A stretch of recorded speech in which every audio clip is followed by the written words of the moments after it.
You know, one of the things Carl Jung said about pathological families was that children are also often offered an easy way out by an over-solicitous parent, for example, but that they don't necessarily have to take the bait. So you could imagine a lonely mother with a child who has, maybe a cold, and the mother is hoping that the child could stay home from school so that she has company. And she suggests to the child, verbally and non-verbally, that his or her state of physical health is sufficiently compromised so that staying home from school might be justifiable.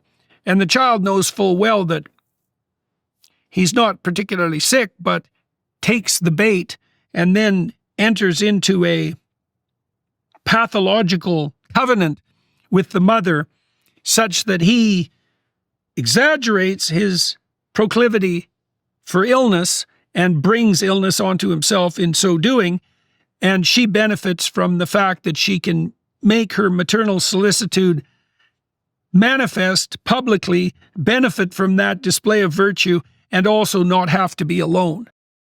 And so Hansel and Gretel are not playing games of that sort. They're maybe because they're bonded together and taking care of each other, maybe because they're oriented properly, they're capable of fending for themselves and taking action when necessary and not falling prey to the machinations of the over demonstrative mother figure who in truth wants to devour them. Children have a moral responsibility too, and that's a tricky thing to manage, but it takes two to tango. And that doesn't mean I'm blaming the child in situations where the family becomes pathological. I had people in my clinical practice who were offered pathological invitations, let's say, by their parents, and they resisted instead of falling prey to them and managed to free themselves from the situation.